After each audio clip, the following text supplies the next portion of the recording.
नमस्कार। जय जय श्री सीताराम। श्री गरुड़ पुराण सारोद्धार अध्याय 5। इस अध्याय में हम कर्म विपाक वश मनुष्य को अनेक योनियां और विविध रोगों की प्राप्ति कैसे होती है, क्यों होती है, उसके बारे में चर्चा करेंगे। आगे बढ़ने से पहले चैनल को सब्सक्राइब करके बेल आइकन दबा के वीडियो को शेयर करना, लाइक करना ना भूलें। आप देखना शुरू कर चुके हैं प्रवचन मार्ग और श्री गरुड़ पुराण सारोद्धार अध्याय 5। श्री कृष्ण गोविंद हरे मुरारे, हे नाथ नारायण वासुदेव। श्री गरुड़ जी ने कहा, हे केशव, जिस जिस पाप से जो जो चिन्ह प्राप्त होते हैं और जिन जिन योनियों में जीव जाते हैं वह मुझे बताइए। श्री भगवान ने कहा, नरक से आए हुए पापी जिन जिन पापों के द्वारा जिस जिस योनि में जाते हैं और जिस पाप से जो चिन्ह होता है वह मुझसे सुनो। ब्रह्म हत्यारा क्षय रोगी होता है, गाय की हत्या करने वाला मूर्ख और कुबड़ा होता है, कन्या की हत्या करने वाला कोढ़ी होता है, और ये तीनों पापी चांडाल योनि को प्राप्त करते हैं। स्त्री की हत्या करने वाला तथा गर्भपात कराने वाला पुलिंद अर्थात भिल्ल होकर रोगी होता है, और स्त्री गमन करने वाला नपुंसक और गुरु पत्नी के साथ व्यभिचार करने वाला चर्म रोगी होता है। मांस का भोजन करने वाले का अंग अत्यंत लाल होता है और मद्य पीने वाले के दांत काले होते हैं। लालचवश अभक्ष भक्षण करने वाले ब्राह्मण को महोदर नाम का रोग होता है। जो दूसरे के दिए बिना मिष्ठान न खाता है उसे गले में गंडमाला रोग होता है। श्राद्ध में अपवित्र देने वाला श्वेत कुष्ठी होता है। गर्व से गुरु का अपमान करने वाला मनुष्य मृगी का रोगी होता है, और वेद शास्त्र की निंदा करने वाला निश्चित ही पांडु रोगी होता है। झूठी गवाही देने वाला गूंगा, पंक्ति भेद करने वाला काना, विवाह में विघ्न करने वाला व्यक्ति ओष्ठ रहित और पुस्तक चुराने वाला जन्म से अंधा होता है। गाय और ब्राह्मणों को पैर से मारने वाला लूला लंगड़ा होता है। झूठ बोलने वाला हकलाकर बोलता है तथा झूठी बात सुनने वाला बहरा होता है। विष देने वाला मूर्ख और उन्मत्त पागल तथा आग लगाने वाला खलवाट अर्थात गंजा होता है। पल मांस बेचने वाला अभागा और दूसरे का मांस खाने वाला रोगी होता है। रत्नों का अपहरण करने वाला हीन जाति में उत्पन्न होता है। सोना चुराने वाला नख रोगी और अन्य धातुओं को चुराने वाला निर्धन होता है। अन्न चुराने वाला चूहा और धान चुराने वाला सलभ अर्थात टिड्डी होता है। जल की चोरी करने वाला चातक और विष का व्यवहार करने वाला वृश्चिक अर्थात बिच्छू होता है। साग पात चुराने वाला मयूर होता है। शुभ गंध वाली वस्तुओं को चुराने वाला छुछुंदरी होता है। मधु चुराने वाला डास, मांस चुराने वाला गीध और नमक चुराने वाला चींटी होता है।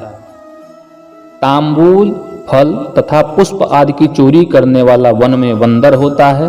जूता, घास तथा कपास को चुराने वाला भेड़ योनि में उत्पन्न होता है। और जो रौद्र कर्मों, क्रूर कर्मों से आजीविका चलाने वाला है, मार्ग में यात्रियों को लूटता है, और जो आखेट का व्यसन करने वाला है वह कसाई के घर में बकरा होता है। विष पीकर मरने वाला पर्वत पर काला नाग होता है। जिसका स्वभाव अमर्यादित है वह निर्जन वन में हाथी होता है। बलि वैश्य देव न करने वाले तथा कुछ खा लेने वाले द्विज, ब्राह्मण, क्षत्रिय, वैश्य और बिना परीक्षण किए भोजन करने वाले व्यक्ति निर्जन वन में व्याघ्र होते हैं। जो ब्राह्मण गायत्री का स्मरण नहीं करता और जो संध्योपासना नहीं करता, जिसका अंतः स्वरूप दूषित तथा वाह्य स्वरूप साधु की तरह प्रतीत होता है, वह ब्राह्मण बकुला बनता है। जिसको यज्ञ नहीं करना चाहिए उसके यहाँ यज्ञ कराने वाला ब्राह्मण गांव का सुअर होता है। क्षमता से अधिक यज्ञ कराने वाला गर्दभ तथा बिना आमंत्रण के भोजन करने वाला कौआ होता है। जो सतपात्र शिष्य को विद्या नहीं प्रदान करता वह ब्राह्मण बैल होता है। गुरु की सेवा न करने वाला शिष्य बैल और गधा होता है। गुरु के प्रति अपमान के तात्पर्य से हूँ या तू शब्दों का उच्चारण करने वाला और वाद विवाद में ब्राह्मण को पराजित करने वाला जल विहीन अरण्य में ब्रह्म राक्षस होता है। प्रतिज्ञा करके द्विज को दान न देने वाला सियार होता है। सत्पुरुषों का अनादर करने वाला व्यक्ति अग्निमुख सियार होता है। मित्र से द्रोह करने वाला पर्वत का गीध होता है और क्रय में धोखा देने वाला उल्लू होता है। वर्णाश्रम की निंदा करने वाला वन में कपोत होता है अर्थात कबूतर होता है। आशा को तोड़ने वाला और स्नेह को नष्ट करने वाला, द्वेषवश स्त्री का परित्याग कर देने वाला बहुत काल तक चक्रवाक चकोर होता है। माता पिता गुरु से द्वेष करने वाला तथा बहन और भाई से शत्रुता करने वाला हजारों जन्म तक गर्भ में या योनि में नष्ट होता रहता है।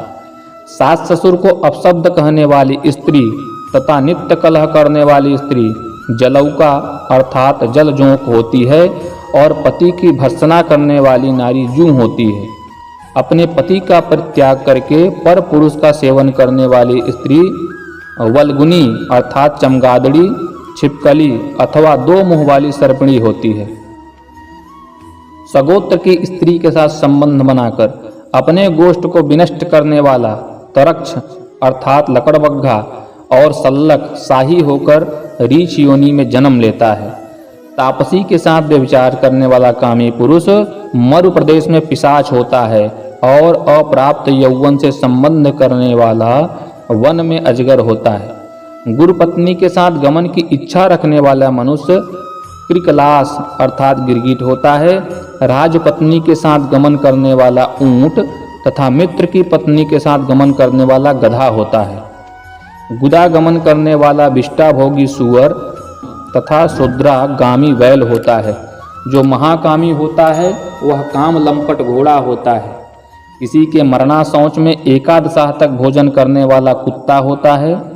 देव द्रव्य भोक्ता देवलक ब्राह्मण मुर्गे की योनि प्राप्त करता है। जो ब्राह्मण द्रव्यार्जन के लिए देवता की पूजा करता है वह देवलक कहलाता है। वह देव कार्य तथा पितृ कार्य के लिए निंदनीय है। महापातक से प्राप्त अत्यंत घोर एवं दारुण नरकों का भोग प्राप्त करके महापातकी व्यक्ति कर्म के क्षय होने पर पुनः इस मृत्युलोक में जन्म लेते हैं। ब्रह्म हत्यारा गधा ऊंट और महिषी की योनि प्राप्त करता है तथा सुरापान अर्थात मदिरा पीने वाला भेड़िया कुत्ता एवं सियार की योनि में जन्म लेता है। स्वर्ण चुराने वाला कृमि कीट तथा पतंग की योनि प्राप्त करता है। गुरु पत्नी के साथ गमन करने वाला क्रमशः तृण गुल्म तथा लता होता है। पर स्त्री हरण करने वाला धरोहर का हरण करने वाला तथा ब्राह्मण के धन का अपहरण करने वाला ब्रह्म राक्षस होता है। ब्राह्मण का धन कपट स्नेह से खाने वाला 7 पीढ़ियों तक अपने कुल का विनाश करता है और बलात्कार तथा चोरी के द्वारा खाने पर जब तक चंद्रमा और तारकों की स्थिति बनी रहती है तब तक वह अपने कुल को जलाता है। लोहे और पत्थरों के चूर्ण तथा विष को व्यक्ति पचा सकता है पर तीनों लोकों में ऐसा कोई व्यक्ति नहीं जो ब्राह्मण जो ब्रह्म स्वरूप हैं उनके धन को पचा सकता है। ब्राह्मण के धन से पोषित की गई सेना तथा वाहन युद्ध काल में बालू से बने सेतु बांध के समान नष्ट भ्रष्ट हो जाते हैं। देव द्रव्य का उपभोग करने से अथवा ब्रह्म स्वरूप का हरण करने से ब्राह्मण का अतिक्रमण करने से कुल पतित हो जाते हैं। अपने आश्रित वेद पारायण ब्राह्मण को छोड़कर अन्य ब्राह्मण को दान देना ब्राह्मण का अतिक्रमण करना कहलाता है। वेद वेदांग के ज्ञान से रहित ब्राह्मण को छोड़ना अतिक्रमण नहीं कहलाता है, क्योंकि जलती हुई आग को छोड़कर भस्म में आहुति नहीं दी जाती। तो हेतार्च ब्राह्मण का अतिक्रमण करने वाला व्यक्ति नरकों को भोग कर क्रमशः जन्मांध एवं दरिद्र होता है। वह कभी दाता नहीं बन सकता है, अपितु याचक ही रहता है। अपने द्वारा दी हुई अथवा दूसरे द्वारा दी गई पृथ्वी को जो छीन लेता है वह 60,000 वर्ष तक विष्टा का कीड़ा होता है, अर्थात मलमूत्र का कीड़ा रहता है। जो स्वयं कुछ देकर पुनः स्वयं ले भी लेता है वह पापी एक कल्प तक नरक में रहता है। जीविका अथवा भूमि का दान देकर यत्नपूर्वक उसकी रक्षा करनी चाहिए। जो रक्षा नहीं करता प्रत्युत उसे हर लेता है वह पंगु अर्थात लंगड़ा कुत्ता होता है। ब्राह्मण को आजीविका देने वाला व्यक्ति 1,00,000 गोदान का फल प्राप्त करता है और ब्राह्मण की वृत्ति का हरण करने वाला बंदर, कुत्ता तथा लंगूर होता है। हे खगेश्वर, प्राणियों को अपने कर्म के अनुसार लोक में पूर्वोक्त योनियां तथा शरीर पर चिन्ह देखने को मिलते हैं। इस प्रकार दुष्कर्म करने वाले जीव नारकी यातनाओं को भोगकर अवशिष्ट पापों को भोगने के लिए पूर्वोक्त योनियों में जाते हैं। इसके बाद हजारों जन्म तक तिर्यक यानी पशु पक्षी का शरीर प्राप्त करके वे बोझा आदि ढोने आदि कार्यों से दुख प्राप्त करते हैं। फिर पंछी बनकर वर्षा, शीत तथा आतप से दुखी होते हैं। इसके बाद अंत में जब पुण्य और पाप बराबर हो जाते हैं तब मनुष्य की योनि मिलती है। स्त्री पुरुष के संबंध से वह गर्भ में उत्पन्न होकर क्रमशः गर्भ से लेकर मृत्यु तक के दुख प्राप्त करके पुनः मर जाते हैं। इस प्रकार सभी प्राणियों का जन्म और विनाश होता है। यह जन्म मरण का चक्र चारों प्रकार की सृष्टि में चलता रहता है। मेरी माया से प्राणी रहट यानी घटी यंत्र की भांति ऊपर नीचे की योनियों में भ्रमण करते रहते हैं। कर्म पाश में बंधे रहकर कभी वे नरक में और कभी भूमि पर जन्म लेते हैं। दान न देने से प्राणी दरिद्र होता है। दरिद्र हो जाने पे फिर पाप करता है और पाप के प्रभाव से नरक में जाता है और नरक से लौटकर पुनः दरिद्र और पुनः पापी होता है। प्राणी के द्वारा किए गए शुभ और अशुभ कर्मों का फल उसे अवश्य ही भोगना पड़ता है, क्योंकि सैकड़ों कल्प के बीत जाने पर भी बिना भोग के कर्म का फल नाश नहीं होता है। इस प्रकार गरुड़ पुराण के अंतर्गत सारोद्धार में पाप चिन्ह निरूपण नामक 5वां अध्याय पूर्ण हुआ। श्री कृष्ण गोविंद हरे मुरारे, हे नाथ नारायण वासुदेव। आशा है मित्रों आपको यह कथा प्रिय लगी होगी, तो इसीलिए चैनल को सब्सक्राइब कर लीजिएगा, बेल आइकन दबा दीजिए ताकि जो बचा हुआ भाग है श्री गरुड़ पुराण सारोद्धार का वो अभी आप तक पहुंच जाए, जिससे आप सत्कर्मों को करते हुए जीवन को व्यतीत करें और परम पद को प्राप्त करें। इस जीवन में भी सुख को प्राप्त करें और जो पारलौकिक जीवन है वहाँ पे भी भगवान की घनिष्ठता आपको प्राप्त हो और श्री जी के चरणों में आपको स्थान प्राप्त हो। साथ ही साथ आपके घर में सुख संपत्ति वैभव भी बना रहे।